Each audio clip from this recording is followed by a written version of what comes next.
Donc, je m'appelle Jade Periac et je suis chargée de mission pour Essonne Développement.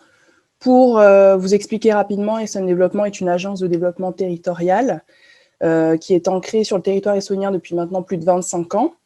Nos missions s'articulent autour de l'animation, l'ingénierie de projet, l'accompagnement, l'implantation d'entreprises. Et ces missions, elles se déclinent autour de plusieurs écosystèmes, dont fait partie l'autonomie.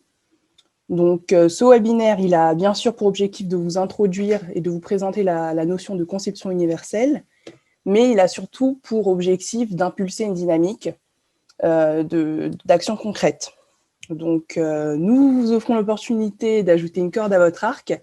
Nous avons le réseau, les experts, ainsi que des entreprises innovantes qui sont prêtes à vous accompagner vers un futur plus inclusif. Donc, n'hésitez pas à participer, à poser vos questions. Vous avez un petit onglet de messagerie instantanée où vous pouvez poser toutes vos questions. On les reprendra à la fin des présentations. Et donc, du coup, je vous précise, je termine en précisant que c'est enregistré. Vous pourrez disposer du webinaire en replay plus tard. Et je vais vous demander de bien vouloir désactiver vos micros lorsqu'un intervenant prend la parole. Et donc, voilà. Maintenant, je vais passer la parole à Hervé Delacroix, qui est président du HLab, et je vous souhaite à tous un bon webinaire. Hervé, c'est à toi. Bonjour à toutes et tous. Donc, je suis Hervé Delacroix, je suis président du HLab, je suis également administrateur national d'APF France Handicap et vice-président de la GFIP, le fonds de l'agence de gestion du Fonds pour l'insertion professionnelle des personnes en situation de handicap. Je vais donc vous présenter le HLab. Alors, le HLab est né en 2012 d'une étude d'opportunité qui avait été menée par le département de l'Essonne sur l'enjeu du handicap comme créateur de valeur économique et d'emploi. Ce Living Lab, qui était dédié au handicap et à la participation sociale, s'est structuré dès 2016 sous la forme d'une association loi 1901. Le HLab est une plateforme d'innovation ouverte. Tu peux passer à la slide suivante si tu veux bien. Il associe les principales associations représentatives des personnes en situation de handicap à des entrepreneurs, des laboratoires de recherche et des acteurs institutionnels pour mener ensemble des processus de co-création de produits et services au plus proche des besoins réels et donc des besoins du marché, en s'appuyant sur l'expertise d'usage des personnes en situation de handicap, considérées comme des utilisateurs extrêmes. L'approche est une approche interhandicap, c'est-à-dire qu'elle a pour vocation de sortir des logiques de silos, ce qu'on a souvent dans le monde du handicap, entre d'un côté les aveugles, d'autres les sourds, ceux qui comprennent pas complètement tout ou qui ont des difficultés motrices, pour aboutir à des solutions qui répondent aux logiques de conception universelle. Diapositive suivante. La conception universelle répond à un ensemble de 7 principes qu'il serait peut-être fastidieux de détailler ici. Je vais juste en prendre 2 pour que vous compreniez un peu l'esprit qui anime cette logique de conception universelle. Alors, par exemple, si on prend le premier principe, l'utilisation égalitaire, ça veut dire que l'objet ou le service qui est conçu doit être utile et commercialisable auprès de personnes ayant différentes capacités. C'est-à-dire que le produit ne doit exclure personne.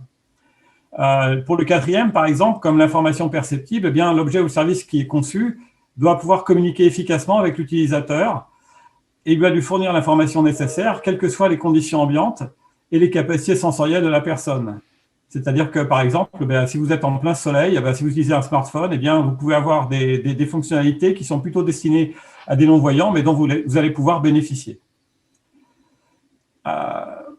Alors, pour cela, eh bien, les personnes en situation de handicap sont au cœur du processus.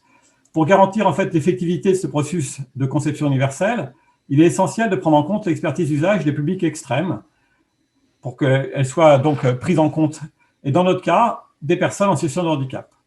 Pour cela, nous avons entrepris de les impliquer dans un processus global de co-création au travers d'une participation à différents ateliers, que ce soit au niveau de la conception du produit, de l'expression des besoins, de l'élaboration du cahier des charges ou encore du test des solutions réalisées et même, lorsque c'est possible, pour leur fabrication. Tu peux passer à la diapo suivante, s'il te plaît. Alors, pour aboutir à cela, eh bien, le HLab a une offre de services. Et pour l'illustrer, plutôt que d'en faire ici la déclinaison à l'après-vert, je vais vous proposer plutôt de l'illustrer ça au travers d'un exemple récent que nous avons dans le cadre d'une réponse à un appel à projet qui avait été porté par un laboratoire de recherche du CEA et dont nous sommes partenaires. Ce laboratoire dispose d'une technologie de surface avec un retour haptique, c'est-à-dire c'est une surface qui réagit au contact. Quelque chose comme un retour de force. Vous savez, quand vous avez un joystick ou quelque chose comme ça, quand vous l'utilisez, eh bien le système résiste. Là, quand vous touchez la surface vous répond. Et donc, le projet vise à évaluer les bénéfices pour les personnes ayant des difficultés à communiquer, comme par exemple des personnes qui sont sourdes et aveugles. L'apport du HLab à ce projet est à la fois de permettre la mise en relation des porteurs du projet avec des personnes en situation de handicap, des aveugles, sourds aveugles, mais aussi d'ouvrir l'usage de ces technologies à d'autres publics. Et au travers de l'expression des attentes et des expertises de vie des personnes en situation de handicap sollicitées, d'en définir des usages nouveaux pouvant être bénéfiques à des publics moins extrêmes, comme par exemple des personnes âgées, qui pourraient trouver un bénéfice à utiliser une surface qui réagit au toucher dans une période où les contacts, les sensations de toucher sont très limités, soit par l'isolement, soit, comme en ce moment, par les gestes barrières. Il s'agit tout à la fois de sensibiliser les porteurs de projets à la conception universelle, d'engager les publics en situation de handicap à co-créer, à tester les solutions pour répondre au mieux aux besoins et surtout de faire que les solutions qui sont proposées soient accessibles et acceptables, c'est-à-dire qu'elles trouvent une place naturelle dans les habitudes de vie des personnes ciblées, sans que les personnes se sentent stigmatisées, qu'elles aient à s'adapter trop fortement ou à faire de trop longs apprentissages.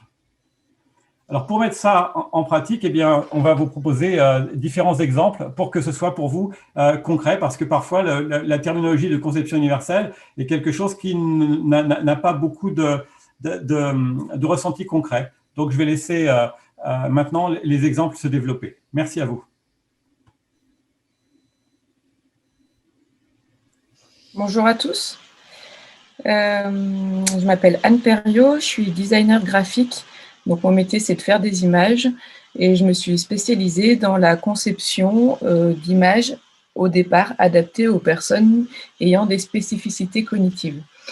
Alors, avant de parler de conception universelle, l'enjeu, c'est déjà, en tout cas pour moi, là, d'expliquer quelles sont les spécificités auxquelles on doit faire face pour ensuite trouver des solutions. Donc, je vous ai donné un exemple assez concret, c'est-à-dire que quand vous changez, par exemple, la langue de votre téléphone, de votre smartphone de manière pas forcément intentionnelle, que vous tombez sur une langue que vous ne connaissez pas, vous allez être en difficulté parce que vous allez plus vous retrouver dans un outil où vous avez finalement au départ l'habitude d'utiliser. Donc, à ce moment-là, vous vous retrouvez en situation de handicap cognitif. On appelle ça. Si on passe à la slide suivante, il s'avère que, en fait, donc là, en l'occurrence, nous, notre spécialisation à 630 degrés Est, c'est le handicap cognitif. Il s'avère que des personnes ont des spécificités cognitives et du coup, ces spécificités cognitives font que elles vont avoir des difficultés de communication, donc des difficultés dans les interactions sociales, des difficultés de compréhension et de manière générale, des difficultés d'autonomie. Et du coup, ces spécificités, vous pouvez aller à la slide, génial, merci. Ces spécificités font qu'elles sont hors de la norme, entre gros guillemets, puisque en fait, on va le voir avec la conception universelle, on parle à tous et en fait, il n'y a plus cette question de norme. Donc, si on en vient concrètement à parler des usagers, on a donc des usagers en situation de handicap permanent. On retrouve du coup les troubles cognitifs, donc les personnes qui peuvent avoir des troubles du spectre autistique, typiquement des personnes avec autisme, des personnes donc dyslexiques, dyspraxiques, etc. Des personnes qui ont une déficience intellectuelle ou des personnes qui ont une maladie mentale. Mais ce qu'on se rend compte, c'est que finalement, beaucoup de personnes peuvent être en situation d'handicap temporaire. Et donc là, les exemples que j'ai donnés, donc typiquement des personnes qui sont non-lecteurs, donc par exemple des enfants de moins de 6 ans, vont être en situation de handicap temporaire quand ils vont se trouver face à des panneaux écrits, uniquement écrits. Des personnes non francophones vont être en situation de handicap temporaire quand elles vont être face à des panneaux écrits en français, par exemple. Donc l'enjeu du travail que j'ai mené jusqu'à maintenant en tant que designer graphique a été de pouvoir développer des solutions de communication pour ces personnes étant en situation de handicap permanente ou temporaire. Donc, face à de la communication orale ou écrite, qui peuvent être difficilement compréhensibles. Alors, je ne vais pas rentrer dans tous les détails des difficultés liées aux différentes spécificités cognitives, mais l'enjeu, en tout cas, c'est qu'on s'est rendu compte, et notamment à la base dans l'autisme, que l'image, que l'utilisation de la communication visualisée, donc une communication par l'image avec une image adaptée, était beaucoup plus compréhensible qu'une communication orale ou écrite. Puisque une communication par l'image, quand je dis bien quand elle est adaptée, puisque en fait n'importe quelle image n'est pas forcément compréhensible de prime abord. Donc quand elle est concrète, quand elle est liée à la réalité et quand elle est simplifiée, encore une fois, je ne vais pas rentrer dans le détail de toutes les spécificités d'une image, mais en tout cas, quand on communique via une image, on se rend compte que le message est beaucoup plus clair et qu'il est permanent par rapport à un message oral qui, une fois qu'il est diffusé, disparaît. Alors, je veux bien revenir sur la slide précédente. Je fais une aparté sur l'autisme. Alors, historiquement, mon métier de designer a été en fait, j'ai fait un mémoire sur comment créer des images pour les personnes avec autisme. Et puis finalement, on s'est rendu compte parce que donc c'était un enjeu majeur dans l'autisme, où l'image est utilisée depuis de nombreuses années dans l'autisme pour aider les personnes à verbaliser et à mieux comprendre leur environnement. Et en fait, de ces usagers, on s'est rendu compte en structure médico-sociale et sanitaire que les images qu'on utilisait pour les personnes avec autisme étaient aussi utilisées et faciles à utiliser pour les autres populations accueillies dans ces structures. Donc, typiquement, des personnes ayant une déficience intellectuelle. Et finalement, même les outils développés avec des schémas d'action, par exemple, des plannings individualisés que je présenterai juste après, on s'est rendu compte qu'en fait, ça servait à d'autres populations et que d'autres populations pouvaient les utiliser de manière beaucoup plus rapide. L'apprentissage était beaucoup plus rapide. Et donc, de fil en aiguille, on en est venu à se rendre compte que, en fait, donc, ça servait à l'autonomie des usagers cœur de cible, mais ça permettait aussi aux accompagnants de gagner en efficacité, gagner en temps, et donc accompagnants familiaux ou professionnels, pour pouvoir se consacrer, pour des professionnels, à d'autres usagers pouvant avoir plus de difficultés. Et ce qu'on s'est rendu compte aussi, en fait, c'est qu'en sortant ces outils des établissements médico-éducatifs et sanitaires et en les plaçant dans d'autres endroits, typiquement des établissements recevant du public, on améliorait le confort de tous. Alors, je vais passer à la slide suivante. L'enjeu, si vous voulez, à la base, c'est de se dire on va développer des outils de communication très spécifiques qui aident à se repérer dans le quotidien. Donc, des aides pour apprendre à se laver les mains, pour apprendre à s'habiller, etc., etc. Et puis, en fait, l'enjeu derrière de l'entreprise a été de se dire, les outils qu'on développe dans le quotidien, pour que les personnes puissent être vraiment autonomes, il faut qu'elles puissent les avoir partout dans tout leur quotidien, donc dans tout leur environnement. Et donc d'adapter l'environnement à la personne et que ce ne soit pas à la personne de s'adapter à l'environnement. Donc on en est venu à mettre des outils hors les murs, dans le tram, dans les bus, dans les établissements recevant du public. Et finalement, des outils à peu près similaires à ce qu'on retrouvait au domicile des personnes ou dans les établissements médico-éducatifs. Et donc, si on passe à la slide suivante, on s'est rendu compte que finalement des outils, donc des repères visuels, donc là je vous ai simplement donné des exemples de ce que pouvaient être des outils de communication visualisée. Donc à gauche, on retrouve des outils pour aider à se représenter le fil du temps. Donc en haut, vous avez des schémas d'action. Donc ça, c'est des choses qui sont très liées à la base à des usagers avec autisme, et où finalement, on peut les utiliser à la piscine, par exemple, pour apprendre à se laver les mains ou pour savoir comment se changer, qu'il faut mettre son maillot de bain, et mettre son bonnet, etc. Et donc, à ce moment-là, ça sert à des usagers, des enfants, typiquement, etc. Donc, on a des plannings en bas. Au milieu, donc, ça va être de la signalétique assez classique pour se repérer, mais du coup, toujours en image. Et puis, il y a des repères sociaux. Donc là, utilisés en établissement médico-éducatif pour exprimer ses émotions. Si on passe à la slide suivante, on retrouve du coup, si vous regardez à droite, le même système en fait de schéma d'action. Et donc c'est là où je vous disais, c'est là où finalement on en vient à avoir une communication globale. Et où donc là, c'est à droite, c'est une installation qu'on a fait dans les piscines de la métropole de Clermont-Ferrand. Et suite à l'étude qu'on a menée, on s'est rendu compte que les écoles, les scolaires étaient très intéressés par ce type d'outils, puisque ça servait aussi aux scolaires à gagner en autonomie.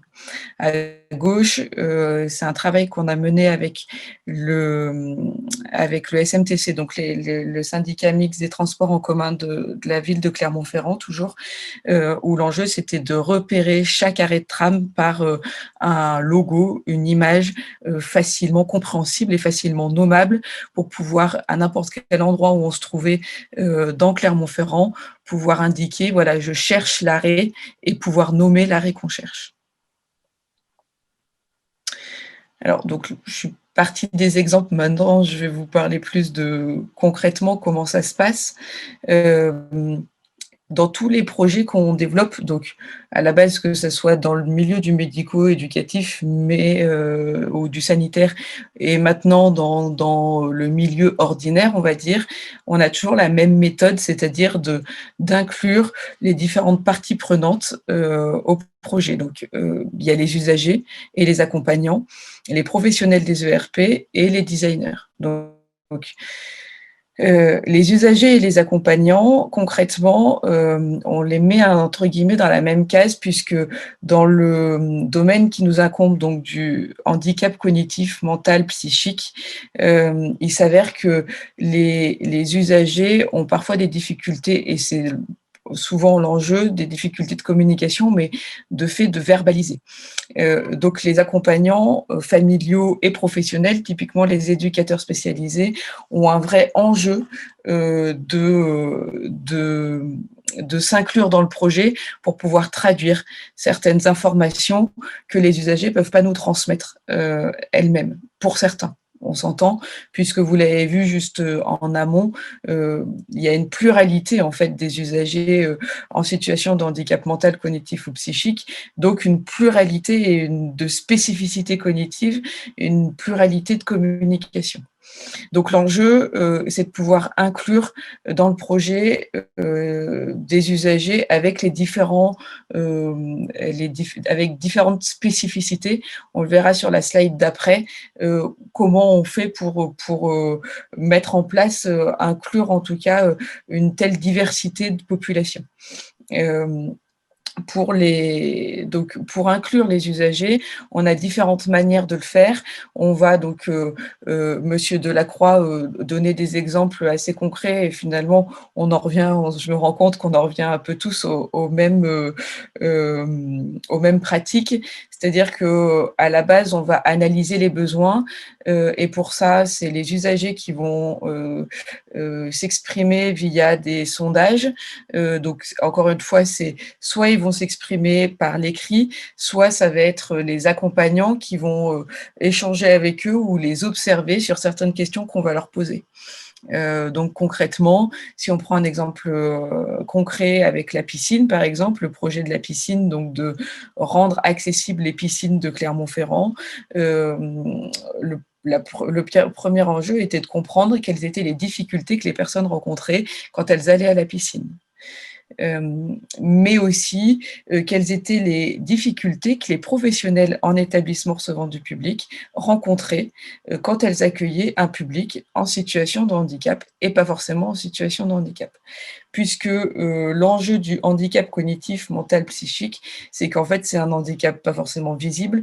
Donc, de base, souvent, les professionnels des établissements recevant du public vont nous dire on n'accueille pas de personnes en situation de handicap. Ce qui est souvent faux, mais du coup, l'enjeu va plutôt être et du coup, on rentre dans ce design inclusif et cette communication pour tout le monde. Finalement, quelles difficultés vous rencontrez face à des usagers? On s'en fiche finalement qu'ils aient un handicap ou non, mais quelles difficultés de communication vous rencontrez face à des usagers? Et nous, derrière, on va utiliser nos compétences qu'on a acquis et qu'on a développées avec des usagers cœur de cible qui ont des difficultés très spécifiques et des difficultés très handicapantes. Et en fait, ces solutions qu'on va développer vont servir à tout le monde. L'autre enjeu d'inclure les accompagnants, donc on est plutôt dans la deuxième phase. Donc on a analyse du besoin, conception, ensuite on va expérimenter et face à ces expérimentations, on va installer l'outil finalisé, donc qui s'apparente souvent à des signalétiques d'orientation ou temporelle ou sociale, donc avec des règles de vie, etc. Et donc, l'enjeu, c'est que les accompagnants vont plutôt être situés au moment des réunions de conception. Et là, les accompagnants rencontrent les professionnels. Au moment de l'expérimentation, c'est les usagers qui vont rencontrer les professionnels en établissement recevant du public. Au-delà de la conception où on va récupérer les informations des usagers, des professionnels, etc., l'enjeu, c'est aussi cette rencontre, et j'insiste là-dessus.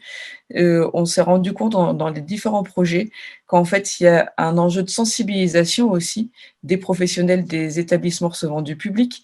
Ça va être le cas aussi, par exemple, pour le tram, pour le bus, pour les transports en commun, où les chauffeurs, les conducteurs n'ont pas forcément sont pas forcément sensibilisés aux questions d'accueillir des publics en situation de handicap cognitif, mental, psychique, parce qu'encore une fois, on ne voit pas ces populations-là, ça peut être des handicaps invisibles, et du coup, quand c'est les usagers eux-mêmes ou les accompagnants qui vont concevoir les signalétiques, les outils avec les professionnels en établissement recevant du public, là, les professionnels sont beaucoup plus sensibilisés.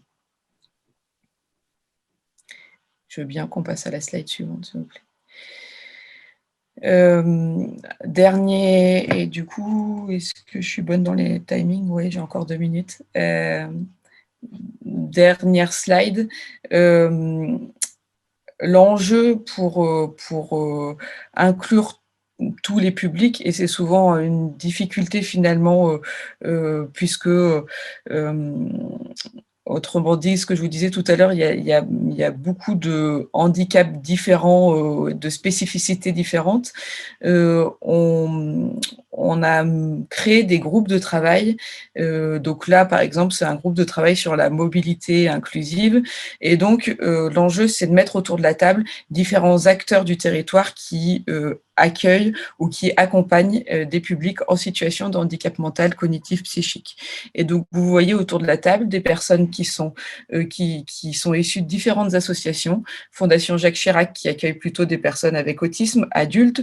ARERAM, qui accueille plutôt des adolescents avec handicap psychique et handicap intellectuel.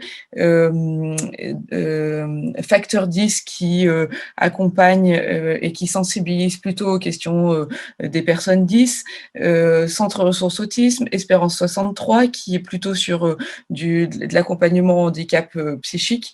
Tout ça pour dire que, et du coup, autour de la table, il y a à la fois des personnes avec handicap, mais aussi des professionnels, orthophonistes, psychologues, éducateurs spécialisés.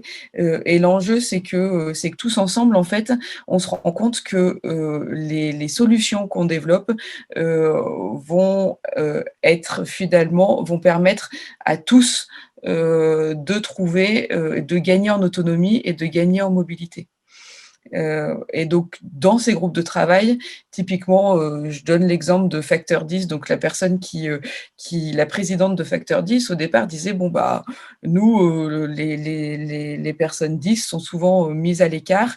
Et ben, en fait, on s'est rendu compte que, enfin, ou en tout cas, pour l'instant, on parle beaucoup plus d'autisme que de dyslexie, dyspraxie et dysorthographie.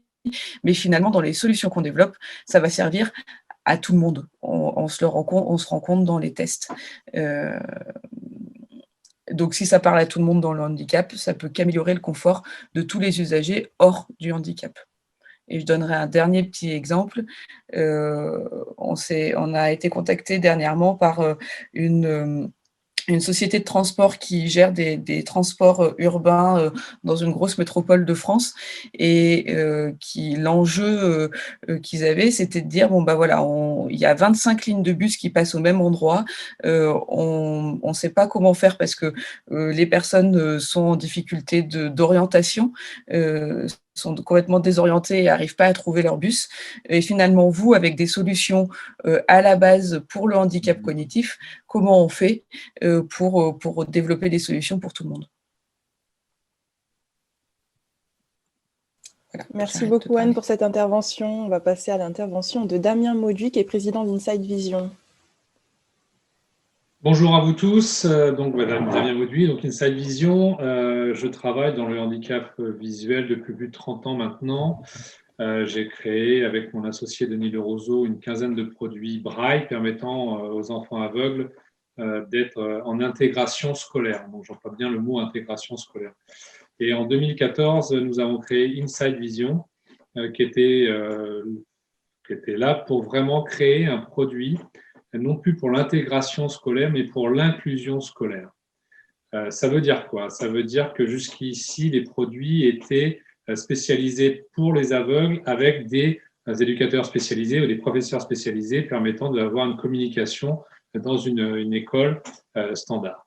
Donc, on a créé le produit Inside One, qui est une tablette Braille, comme on pourrait avoir une Surface de chez Microsoft, mais qui est vraiment optimisée pour les personnes aveugles, mais surtout optimisée pour les personnes voyantes, c'est-à-dire remplacer ou en tout cas se substituer à la tierce personne qui permet de faire la communication entre un voyant et un aveugle par une tablette qui permet à tous de pouvoir utiliser le même outil, c'est-à-dire qu'un enfant aveugle en inclusion scolaire aujourd'hui, grâce à la tablette Inside One, peut complètement travailler avec un enfant, un copain voyant sur le même outil sans avoir à comprendre quoi que ce soit parce que le voyant travaille dans son mode, c'est-à-dire avec un clavier AZERTY sur la tablette, et la personne aveugle va pouvoir travailler directement sur la tablette aussi avec son clavier Braille. Il va recevoir l'information en Braille et en vocal, et le voyant va recevoir l'information comme il la voit sur une tablette normale. Donc ça, c'est vraiment le produit c'est vraiment le produit que l'on a créé, nous, au départ. Donc, un produit très spécifique lié au handicap visuel pour l'intégration et l'inclusion scolaire. Et je vais laisser défiler la petite vidéo là qui va vous expliquer le chemin inverse.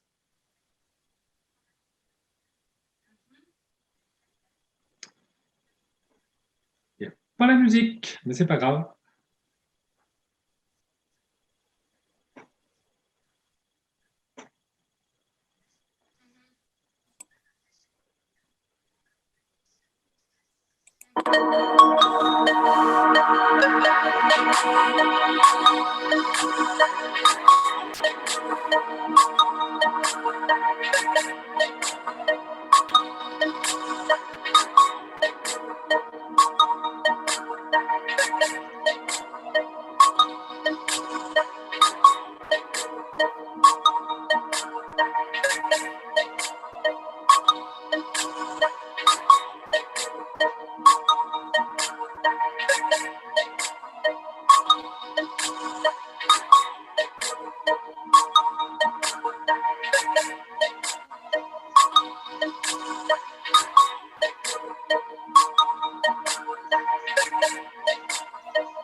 Donc voilà, cette petite vidéo est là pour vous faire comprendre qu'on est parti d'un produit qui était très très spécifique pour les personnes aveugles et on s'est rendu compte avec le temps, parce que cet outil est utilisé maintenant dans le monde entier par les enfants en inclusion scolaire, que ce produit pouvait… essentiellement un communiqué de presse. Ah, ça parle de la réponse pas. Que ce produit pouvait vraiment devenir un produit de conception universelle, c'est-à-dire, si on passe au slide suivant, que la technologie qu'on a mis au point… Tu vas réussir à passer à la slide suivante. Non, oui. Voilà. Donc, on est parti d'un produit très spécifique pour les personnes aveugles et on a été contacté par pas mal de structures qui nous disaient « mais c'est ce que vous avez réalisé pourrait très bien être utilisé dans tous les domaines ».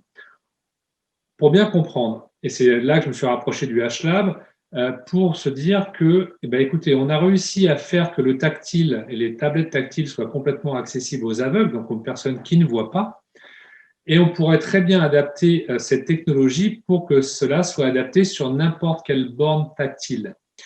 C'est-à-dire que si un aveugle arrive à travailler sur une tablette tactile, ça veut dire que n'importe quelle personne va pouvoir travailler sur une dalle tactile avec ces technologies. Et c'est là que le HLab a vraiment toute sa raison d'être, c'est-à-dire de comment partir d'une technologie très spécifique et la rendre complètement accessible à tous. Donc, ce qu'on a fait par rapport à ça, c'est commencer à réfléchir avec le HLab, comment, en partant d'un produit spécifique, faire un produit à conception universelle. Et le nouveau projet que nous sommes en train de développer au sein du HLab et dont Hervé a parlé un peu plus en avant tout à l'heure, c'est réussir à faire des bornes tactiles qui soient accessibles à tous, c'est-à-dire aux voyants, c'est-à-dire aux personnes qui n'ont aucun handicap, mais aussi à tous les différents handicaps. Donc, on fait quoi? On va passer au slide suivant. On a un outil de navigation qui nous permet actuellement, sur une dalle tactile, de pouvoir se déplacer linéairement pour pouvoir avoir accès aux différents objets qui se représentent sur une borne tactile. Si on va sur le slide suivant, on va avoir un exemple. Donc, on va se déplacer avec un doigt sur n'importe quelle icône de l'écran et on va faire un double tap n'importe où sur l'écran pour valider l'objet. On va passer au slide suivant. Donc, par exemple, si je prends un DAB, actuellement, un DAB, ce sont des boutons sur chaque côté qui vous demandent, ou du tactile directement, qui vous demandent de cliquer ce que vous voulez faire, un retrait ou pas de retrait. Ça veut dire qu'une personne aveugle n'y a pas du tout accès parce qu'il n'a pas accès du tout au tactile. Il n'a pas d'information. Une personne déficiente visuelle non plus. Une personne ayant un handicap associé ou même une personne plus ou moins âgée ou autre, par exemple, si je prends d'aller cliquer à un endroit donné, c'est quelque chose de très compliqué. Avec cette solution-là, je vais me déplacer en fait objet par objet et une fois que l'objet est sélectionné, je vais pouvoir faire un double tap n'importe où sur la dalle tactile pour valider l'objet. On va passer à la slide suivante. Donc voilà, donc je me déplace pour aller choisir retrait avec ticket ou sans ticket. Une fois que j'ai l'information qui m'intéresse, je vais passer au slide suivant. Je vais pouvoir double taper directement sur l'information qui m'intéresse n'importe où sur l'écran. Je n'ai plus besoin de viser en fait pour directement associer l'objet que je veux actualiser avec mon doigt. On va passer encore au slide suivant. Donc, par rapport à ça, ce qui est intéressant, c'est que sur n'importe quel actuellement, vous pouvez voir que partout où vous allez, au niveau du territoire, vous avez un premier obstacle pour les personnes déficientes ou autres, c'est l'accès aux bornes. Vous allez à l'hôpital, vous avez une borne tactile. Vous allez à la cave, vous avez une borne tactile. Vous allez dans une mairie, vous avez une borne tactile. Donc, vous avez un problème d'accessibilité, mais pour tous, pas seulement pour les personnes aveugles ou malvoyantes, mais aussi pour tous les handicaps. Donc, le but de travailler sur de la conception universelle, notre projet aujourd'hui, c'est de réaliser une borne qui soit accessible à tous, c'est-à-dire aux personnes aveugles, malvoyantes, mais aussi aux personnes vieillissantes ou aux personnes ayant du mal à pouvoir se situer sur une dalle et à les valider sur un endroit précis. Donc, c'est un peu le but de notre projet, c'est d'arriver à avoir un accès à n'importe quelle administration ou en tout cas à n'importe quel endroit où tout le monde doit pouvoir aller. Donc, ce qui est vraiment complémentaire avec l'événement qu'on a eu juste avant, qui était le déplacement dans la ville, comment se repérer dans le déplacement dans la ville et utiliser les objets de la ville, et d'arriver dans l'endroit où on veut avoir un accès et de ne pas être confronté à cette borne qui n'est pas accessible aujourd'hui pour pouvoir aller plus loin dans les établissements. Donc voilà, on peut passer à l'écran suivant, où il n'y a plus rien. Ouais, on a préparé quelques petites questions pour toi, Damien. D'accord. Au niveau d'Inside One, quelle est ta proposition de valeur et à qui, du coup, s'adresse-t-elle? Alors, la tablette Inside One, elle s'adresse vraiment à des enfants ou à des adultes en inclusion scolaire ou en inclusion professionnelle, leur permettant d'avoir accès à tous les objets Windows, à toutes les interfaces Windows et permettre de travailler comme tout à chacun sur ces tablettes. Un enfant à l'école actuellement travaille sur une tablette ou un PC portable. Il fallait qu'un enfant ou un adulte aveugle puisse avoir accès à l'environnement Windows complet en travaillant comme tout le monde. D'accord. Et du coup, en quoi cette solution est-elle innovante? Alors, elle est innovante parce que c'est la première tablette tactile accessible pour les personnes aveugles. C'est-à-dire qu'actuellement, si vous prenez une surface de chez Microsoft, une personne aveugle ou malvoyante ne peut pas l'utiliser. Avec cette méthodologie de verre creusé, c'est-à-dire d'avoir des repères quand même sur un environnement tactile, permet d'avoir accès à l'ensemble des informations Windows. D'accord. Et comment vois-tu donc l'accessibilité dans un futur proche au niveau du commerce? Alors, nous, cette tablette, elle est déjà commercialisée dans le monde entier. Par contre, ce qu'on veut absolument faire, c'est, avec le HLab, c'est pouvoir utiliser cette technologie qui était vraiment spécifique à la personne aveugle et la rendre et mettre cette technologie accessible à tous pour pouvoir avoir accès à n'importe quelle surface tactile. Je vais D'accord. vous prendre un exemple concret. Par exemple, on est en communication avec Renault. Alors, Renault, c'est les voitures. Alors, vous allez me dire, là, aveugle, voiture, il n'y a aucune correspondance à la base. Ou en tout cas, ça se passerait mal. Sauf qu'actuellement, un voyant qui utilise sa voiture avec les écrans tactiles ne regarde plus la route. Parce qu'il est sans arrêt avec son doigt obligé de pointer pour valider l'action, pour monter le chauffage, pour mettre la radio. Avec le système qu'on a mis en place de toucher sans voir avec un verre creusé et une navigation simplifiée droite-gauche et double validation, ça permet à une personne voyante d'avoir accès à l'ensemble de ses menus sur son véhicule et de pouvoir valider sans quitter la route. Ça, c'est un premier exemple. On a été aussi contacté par l'armée par rapport aux forces spéciales qui ont besoin d'être dans le noir complet quand ils sont en opération et d'avoir accès à des opérations bien spécifiques sur leurs écrans qu'ils ont sur leurs bras. Donc, c'est aussi se toucher sans voir. Cette technologie qu'on a mis en place, elle peut être transposée dans ces domaines-là. Et c'est à partir de ce moment-là qu'on s'est dit, mais en parlant avec Hervé au sein du HLab, mais donc ce qu'on a mis en place là, on peut le mettre pour les voyants, donc on peut le mettre pour tous. Et c'est d'arriver à trouver une technologie qui est en fait à la carte, c'est-à-dire que le toucher sans voir peut être vraiment accessible à tous les différents handicaps, mais aussi à tous. Si je prends un autre exemple concret, vous allez actuellement dans une borne SNCF pour prendre un billet, vous ne savez jamais si vous avez appuyé au bon endroit, si ça a été validé, donc vous appuyez 3 fois, donc ça ne marche pas, et vous revenez en arrière. La technologie toucher sans voir qu'on a mis en place permet vraiment à donner cet accès, j'ai du tactile, j'ai une interaction qui se réalise. D'accord. Et comment vois-tu l'évolution de l'inclusion numérique dans un futur proche? Alors, elle est de mieux en mieux. Elle est de mieux en mieux. Elle offre énormément de possibilités et en même temps, si on ne fait pas attention, elle va réduire énormément de possibilités pour les personnes en difficulté. C'est-à-dire qu'aujourd'hui, on a accès à n'importe quelle information. Donc ça, c'est très très bien. Si je prends encore le domaine de l'aveugle, avant, pour avoir un livre, il fallait qu'il soit transcrit en braille, ça pouvait prendre 3 mois. C'était, si je prends le dictionnaire, c'était vous mettez l'un après l'autre 33 tonnes pour pouvoir avoir le dictionnaire en braille. Donc aujourd'hui, avec le numérique, on a accès à l'ensemble de la documentation ou des livres qui sont disponibles, mais pour ça, il faut avoir des outils qui soient faciles d'accès pour pouvoir accéder à ce contenu. D'accord. Merci beaucoup, Damien, pour cette présentation. Oui, Michael? Je peux poser une question à Damien? Bien sûr. Bonjour Damien, Michael Saillant, Société France Adresse. Nous, on est dédié, on fait du marketing. Notre métier, c'est de faire du marketing pour la cible senior. Et dans le senior, évidemment, il y a tout type de classe d'âge. Et on a mené une expérimentation pour une association pendant le confinement. Les associations, plus de 90% des dons en France à peu près arrivent par courrier. Et pendant le confinement, la Poste ne livrait plus et disait qu'elle livrerait plus. Et en plus, elle n'emmenait pas le courrier, parfois des personnes âgées. Et donc, les personnes âgées faisant du don, essentiellement par courrier, ne pouvaient plus faire du don. Donc, on a mis en place, pour une association, un aide au don par téléphone. L'aide au don par téléphone, c'était quoi? C'était, vous vous rendez sur le site de l'association, et puis on va vous aider à faire le don en ligne, parce qu'évidemment, elles n'ont jamais fait de don en ligne, et voilà, c'est pas leur comportement du quotidien. Donc, elles nous appelaient sur un numéro dédié, on les aidait, et c'était compliqué, mais ça se faisait parce qu'elles étaient accompagnées, et on a perdu 83% des dons pour une seule raison, c'est le DSP2, c'est-à-dire qu'à partir de là, on leur dit, vous avez reçu un code sur votre mobile, donnez-moi le code. Et là, c'était terminé. Donc, on a perdu 83% des dons dans l'expérimentation qui a duré 3 mois quand même. Donc c'était assez important. Donc, j'avais 2 questions par rapport à ça. Est-ce que votre produit, il est forcément dédié à de la tablette?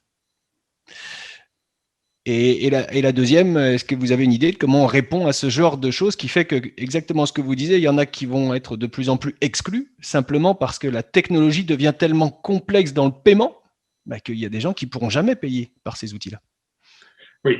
Alors, il y a 2 questions, vous avez bien 2 questions, et c'est même plus que ça. En fait, l'accompagnement à l'utilisation de l'outil numérique est indispensable aujourd'hui et est un peu mis de côté, justement pour les personnes seniors. Et là, c'est tout un enjeu, c'est de pouvoir travailler sur l'exclusion numérique. Et ça va passer par 2 choses. Ça doit passer par la formation en continu de ces personnes-là, parce que c'est quelque chose qui doit être dite, redite, redite, et d'avoir des logiciels qui soient ultra didactiles. C'est-à-dire qu'il faut que ça soit très, très simple d'usage. Quand vous demandez à une personne âgée d'ouvrir son SMS pour avoir le code, c'est déjà trop complexe. Parce qu'elle ne comprend pas ce qu'il faut faire avec ce domaine-là. Mais vous l'avez, est-ce que le problème que vous avez est rencontré par toutes les banques aujourd'hui, hein? Pour les personnes aveugles, c'est un gros problème parce qu'à partir du moment où vous êtes en JavaScript, c'est-à-dire que vous devez cliquer pour taper votre code, vous avez un frein par rapport à ça. Et notre technologie que nous, on a mis en place permet vraiment de défiler objet par objet avec un retour vocal, ce qui permet de sécuriser aussi la personne. Alors, on verra pour les sourds, c'est un autre souci, mais on peut le résoudre différemment. Et en fait, vous allez vous déplacer objet par objet. Et une fois que vous avez l'objet qui vous intéresse, là, ça serait des chiffres, par exemple, 1, 2, 3. Une fois que vous avez le 3, vous faites un double tap et ça valide le 3. Et vous continuez et vous allez faire un double tap. Donc, c'est quelque chose qui est complètement très, très facile d'usage. Notre technologie est complètement transposable sur n'importe quel système Windows. Pour l'instant, c'est Windows. Après, on peut très bien mettre des passerelles pour Android ou autre, mais on est sur une passerelle qui est Windows. Et l'autre avantage de ça, donc vous parliez tout à l'heure d'avoir accès à cette information-là, ce qu'on est en train de travailler au sein du HLab avec le CEA sur le projet qu'on a mis en place sur le retour haptique de l'information, parce qu'aujourd'hui, on peut mettre un creuset, nous, pour que la personne se repère sur une surface plane sans handicaper les voyants, parce que dès qu'on est dans du creuset ou du bombé, il y a une déformation optique. Donc, le brevet qu'on a au niveau du creuset, il n'y a aucune déformation optique. Donc, ça permet sur une même surface, sur une même dalle, d'avoir et du creuset permettant aux voyants d'avoir accès à l'information sans que ça le dérange, et surtout aux personnes ayant des difficultés d'aller directement dans ce creuset-là pour se rassurer par rapport à ça. On est en train de développer une technologie avec un retour de sensation, ce que Hervé a un peu expliqué tout à l'heure. C'est-à-dire que sur les nouvelles tablettes qu'on est en train de créer, c'est d'avoir un ressenti, d'avoir réalisé réellement l'action qu'on a fait. C'est-à-dire qu'on a une technologie qui permet de tromper le doigt, qui va donner une information, une vibration, une sensation qui va être dans le toucher, dans l'enfoncement. Ce que vous pouvez retrouver un peu sur votre iPhone aujourd'hui quand vous avez une petite vibration qui vous donne l'information, mais ça vibre sur l'ensemble du téléphone. Là, ce qu'on arrive à faire aujourd'hui sur les nouvelles dalles, c'est avoir des points bien précis sur la dalle. Au moment où vous mettez votre doigt, c'est que cet endroit-là qui va vous envoyer une vibration qui va tromper votre cerveau pour vous dire oui, vous avez appuyé sur le bouton, oui, il y a eu une information. Et avec cette technologie-là, on est en train de la transposer sur l'autisme pour avoir cette première sensation du toucher, quelque chose de très compliqué pour les autistes, mais on va l'avoir aussi. On est en train de réfléchir pour le mettre pour les sourds aveugles. Vous savez qu'un sourd aveugle, au niveau de la communication, ça va se passer dans la main, c'est-à-dire que je vais signer dans la main pour que la personne sourde aveugle puisse pouvoir avoir accès à l'information.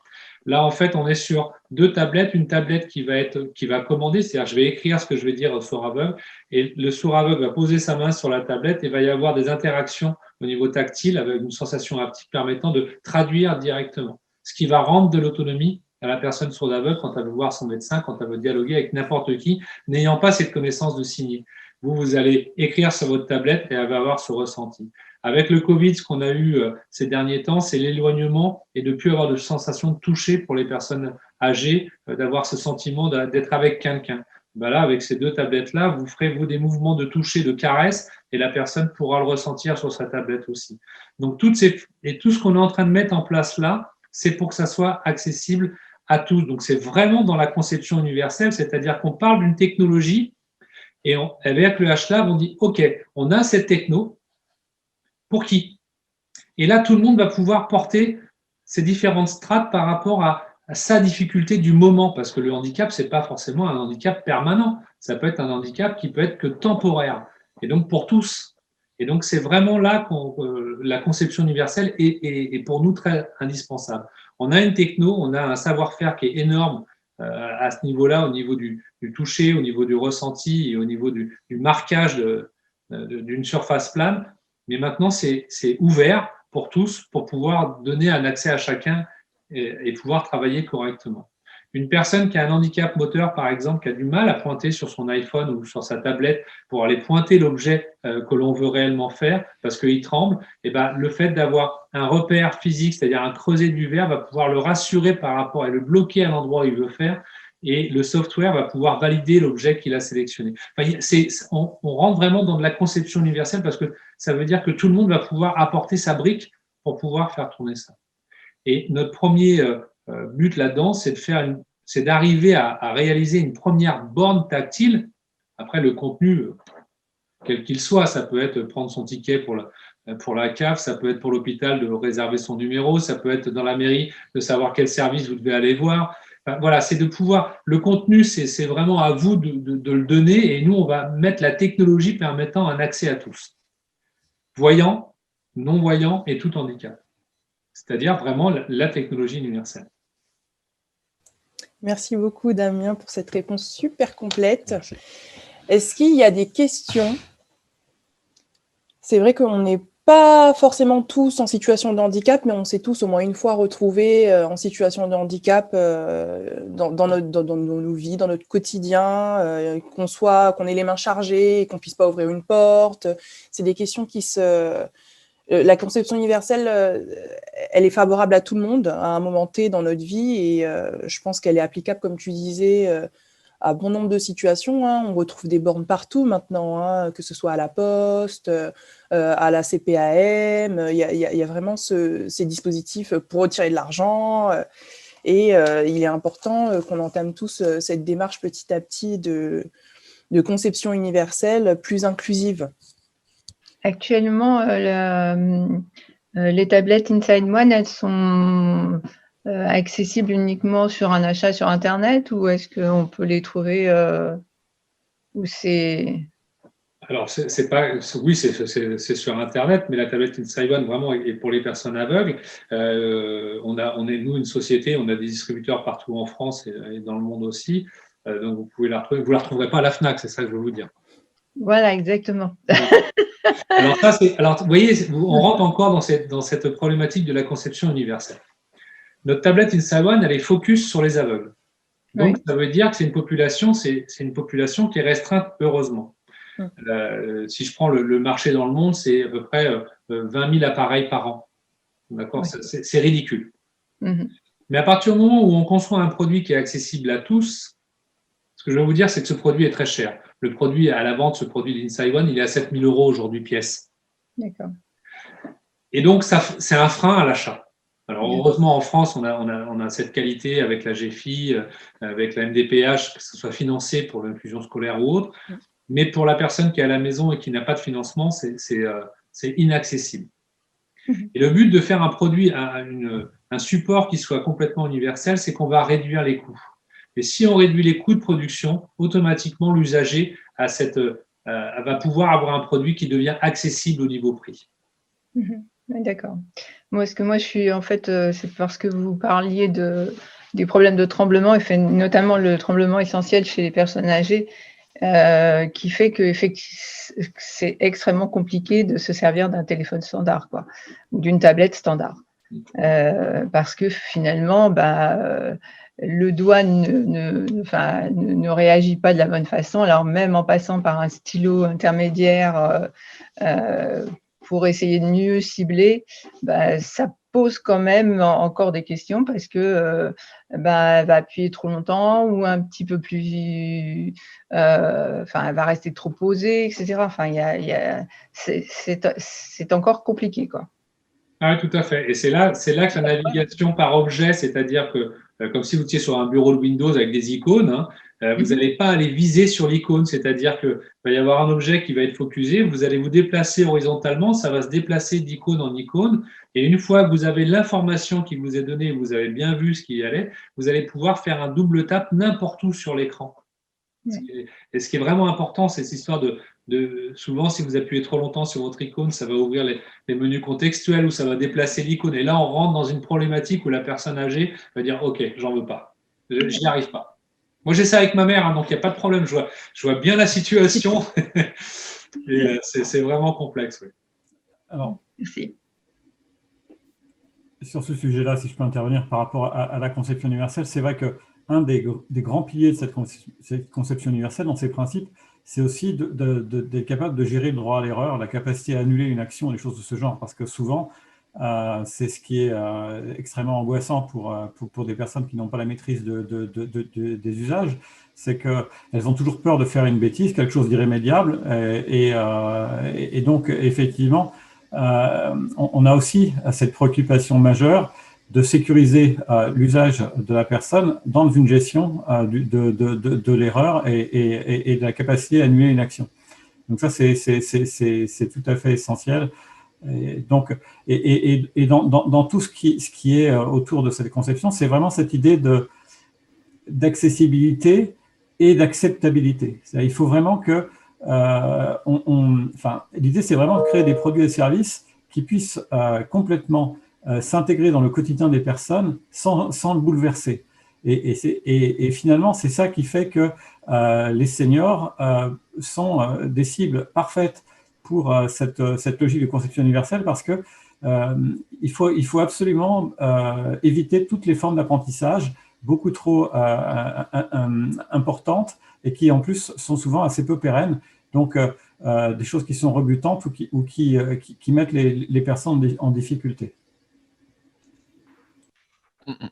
Et donc, la difficulté est vraiment double pour refaire un chemin complet de la réunion qu'on a fait aujourd'hui, c'est-à-dire le déplacement dans la ville et dans les infrastructures de la ville.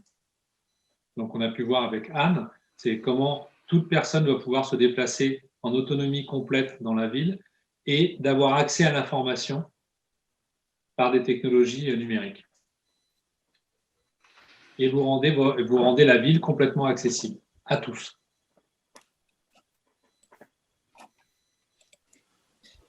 J'ai une question moi, pour les différents intervenants. On avait déjà parlé, Damien, dans le monde d'avant, où on était non masqué. Tu recherchais pour justement la tablette tactile à pouvoir tester et expérimenter sur une collectivité le système de distributeur automatique de billets. J'ai vu qu'il y avait des collectivités qui étaient connectées aujourd'hui. Est-ce que tu aurais un message à faire passer, que ce soit Madame aussi Madame Perriot, sur ce que vous seriez intéressé pour justement en Essonne tenter de mettre en place, puisque vous parlez de Clermont-Ferrand, autant le faire aussi chez nous. Est-ce qu'il y aurait des collectivités et des communes qui seraient intéressées justement pour mettre en œuvre des expérimentations en lien avec le HLab sur la borne de Damien, le toucher tactile, ou alors sur la signalétique de Madame Perriot? N'hésitez pas, ne soyez pas timide. De quoi tu aurais besoin, Damien, pour mettre en œuvre une telle expérimentation, que ce soit, bien, comme tu le disais, sur un système de DAB ou alors sur d'autres sujets, comme tu parlais de l'accès à une billetterie de transport en commun ou autre? Ce dont on a besoin au sein du HLab, c'est de pouvoir réaliser un prototype avec un verre et avec une application derrière qui nous permette de la rendre accessible pour faire des tests sur des usagers que ce soit en mairie ou en médiathèque ou sur n'importe quel bâtiment du territoire. C'est vraiment de réaliser ce type de prototype pour qu'on puisse voir un peu ce qui se passe et comment les personnes le ressentent. Mais pour ça, il faut réaliser un prototype. Parce que si vous voulez, enfin, je ne sais pas si... Ça ne va pas servir à grand monde. Ça ne va pas parler. Parce que c'est vraiment un produit avec un afficheur braille, avec un clavier braille creusé. Je ne sais pas si vous pouvez le voir comme ça. Oui, si tu l'orientes un petit peu, on voit. D'accord, si on oriente un petit peu. Ça, ce n'est pas quelque chose qu'on peut faire tester aujourd'hui à des personnes âgées ou autres parce que c'est trop spécifique et lié à l'aveugle. Ce qui nous intéresse, c'est de refaire un verre creusé avec des empreintes différentes, comme on le voit dans le. Si tu peux reprojeter le slide, je ne sais pas lequel, juste après la vidéo, où on peut voir qu'on peut le transposer sur n'importe quelle borne. Et c'est d'arriver vraiment à c'est le slide juste après, ouais. On monte, hop là. Il était là. C'est celui-là, c'est vraiment d'arriver, de passer de cette techno où on est sur notre tablette et retirer le verre et le software qui va avec pour pouvoir le mettre sur une borne. Et après, ce qu'on met comme information dans la borne, on met ce qu'on veut, peu importe.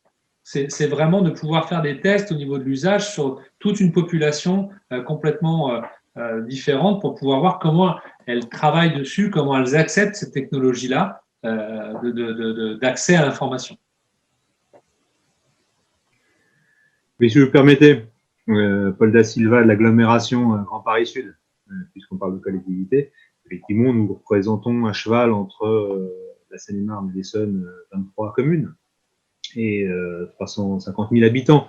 On pourrait être intéressé. C'est sûr que nous suivons de toute façon avec grande attention toutes les évolutions et les progrès de ce que fait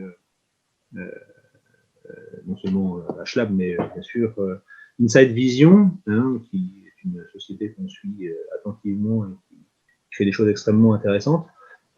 Ensuite, dans une phase peut-être plus opérationnelle, on a aussi une direction qui travaille sur les dimensions de Smart City et on est preneur de ces nouveautés, des expérimentations. Et, bien sûr, on est tout à la disposition des intervenants pour les aider jusqu'à cette phase-là, parce qu'il faut y arriver. Et donc, la situation étant, bien sûr, pour les entreprises, pour les gens qui bossent, difficile dans le contexte, vous le savez, on est d'autant plus attentif. C'est l'une des raisons de ma présence ce matin avec vous. On est d'autant plus attentif à ce que ces expérimentations puissent aller de l'avant. Et si on peut aider, bien sûr, on le fera de toutes les façons possibles. Bon entendeur. Merci Entendu, beaucoup. on organisera ça donc. Je pense que ça a été assez clair. On va clôturer dans ce cas-là ce webinaire. Je vous remercie à tous d'être venus ce matin. Merci aussi aux intervenants d'avoir donné de leur temps pour expliquer cette notion inclusive. Merci, au revoir. Merci à tous, au revoir. Merci. Merci, au revoir. Merci, bonne journée. Merci, au revoir. Au revoir. Au revoir.